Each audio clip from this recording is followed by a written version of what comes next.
ఉభయ గోదావరి జిల్లాల పట్టభద్రుల శాసన మండలి స్వతంత్ర అభ్యర్థిగా జీవి సుందర్ పోటీ చేయనున్నారు. ఈ విషయాన్ని సుందర్ తండ్రి అమలాపురం మాజీ ఎంపీ జీవి హర్షకుమార్ కాకినాడలో జరిగిన మీడియా సమావేశంలో వెల్లడించారు.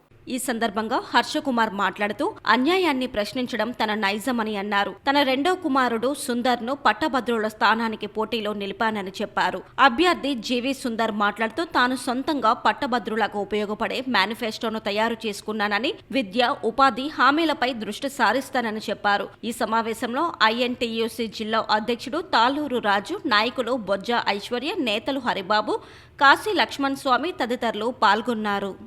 గ్రాడ్యుయేట్స్ ఎమ్మెల్సీ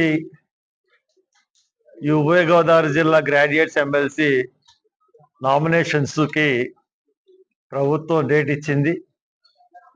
ఈరోజు ఈ నెల అంటే ఫిబ్రవరి 27ని పోలింగ్ డేటు. దానికి మిమ్మల్ని అందరినీ అభ్యర్థించడానికి వచ్చాను. మీ తరపున మీ ద్వారా గ్రాడ్యుయేట్స్ అందరినీ అభ్యర్థించడానికి వచ్చాను.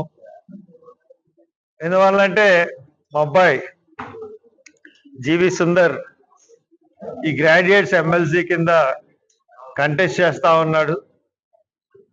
అంటే వంశపారంపర్యంగా తీసుకెళ్దామని ఉద్దేశం కాదు. అప్పుడు ప్రస్తుతం ఉన్న పరిస్థితుల్లో ఏ రకంగా ఉందంటే ప్రభుత్వాలు చాలా ప్రజల్ని మోసం చేసే పరిస్థితుల్లో ప్రభుత్వాలు ఉన్నాయి. ఒక ప్రభుత్వం వస్తుంది, ఒక స్కీమ్ పెడుతుంది. ఒక ప్రభుత్వం వస్తుంది, ఒక స్కీమ్ తీసేస్తుంది. ఇప్పుడున్న ప్రభుత్వం అయితే అలవుగాని హామీలన్నీ ఇచ్చేసింది, అమలు చేయలేని హామీలన్నీ ఇచ్చేసింది.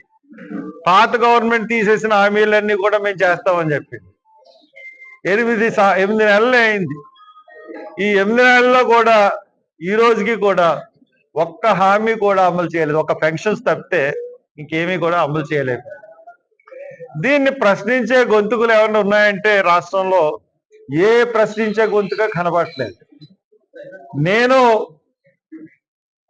నిరాకంఠంగా నిర్విరామంగా ప్రభుత్వాన్ని ప్రశ్నిస్తానే ఉన్నాను.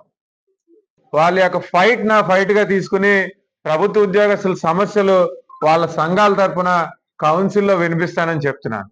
చివరిగా ఇది చాలా దగ్గరగా ఉన్న పాయింట్, విద్యార్థి స్కాలర్షిప్స్.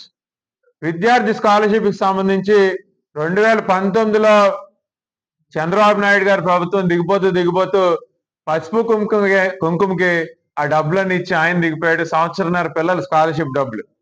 జగన్మోహన్ రెడ్డి గారు దిగిపోతూ 3 క్వార్టర్ స్కాలర్షిప్ డబ్బులు ఇవ్వకుండా ఆయన ప్రభుత్వంలో దిగిపోయారు. ఇప్పుడు కూటమి ప్రభుత్వం 8 నెలలు అయింది, ఇప్పటి వరకు కూడా ₹1 స్కాలర్షిప్ ఇవ్వకుండా ఆయన కూడా ప్రభుత్వం నడుపుతా ఉన్నాడు. సో విద్యార్థి అంటే 3.5 సంవత్సరాలు ప్రైవేట్ అన్ఎయిడెడ్ కాలేజెస్ కి వాళ్ళు స్కాలర్షిప్స్ ఇవ్వకపోతే ప్రైవేట్ కాలేజెస్ లో చదువుతున్న విద్యార్థుల పరిస్థితి ఏంటంటే మీరు ఫీజు డబ్బులు కడితే గానీ మీరు సర్టిఫికెట్ పట్టుకెళ్ళడానికి వీల్లేదని కాలేజ్ యాజమాన్యాలు చెప్తున్నాయి. దానివల్ల 50% పైబడిన గ్రాడ్యుయేట్స్ సర్టిఫికెట్లు తీసుకోకుండా ఆ గ్రాడ్యుయేట్ కి సంబంధించిన ఉద్యోగాలు చేసుకోకుండా చిన్న చితక ఉద్యోగాలు చేసుకుంటూ చాలా బాధల్లో ఉన్నారు. సో వాళ్ళ స్కాలర్షిప్స్ టైమ్లీ పేమెంట్ చేయాలని చెప్తున్నాను. ఎప్పుడైతే వాళ్ళ ఫీజులు రావట్లేదో ఆ పిల్లలు ఆ అన్ఎయిడెడ్ కాలేజ్ లో ఉన్న టీచర్స్ పరిస్థితి ఎలా ఉందంటే 3 నెలల నుంచి 6 నెలల వాళ్ళ జీతాలు బకాయిలు ఉన్నాయి. ప్రైవేట్ టీచర్స్ పరిస్థితి చాలా అంటే చాలా దారుణంగా ఉంది. సో డెఫినెట్ గా స్కాలర్షిప్స్ టైమ్లీ పేమెంట్ చేయాలని చెప్పి నేను కౌన్సిల్ లోపల బయట కూడా ప్రతి కౌన్సిల్ సమావేశంలో వాళ్ళ వాయిస్ నా వాయిస్ గా చేసుకుని వినిపిస్తానని, ఇది నా మేనిఫెస్టో అని మీ అందరికీ ఈ సభాముఖంగా చెప్తున్నాను. నేనేం చెప్తున్నానంటే హర్ష్ కుమార్ గారు అబ్బాయిగా నాకు ఒక మంచి అడ్వాంటేజ్ ఉంటుంది, ఒక మంచి అవకాశం ఇస్తారు, నా మేనిఫెస్టో వింటారు. దాని తర్వాత నా మేనిఫెస్టో మాట్లాడాలి. నా మేనిఫెస్టోని మీ ద్వారా ప్రజల దగ్గర తీసుకెళ్ళమంటున్నాను. ప్రతి ఒక్కరిని ఒకసారి హోంవర్క్ చేసి చూసిన మేనిఫెస్టో చూసి నాకు ఒక అవకాశం ఇవ్వమని మీ అందరి ద్వారా గ్రాడ్యుయేట్ ఓటర్స్ ని కోరుతున్నాను.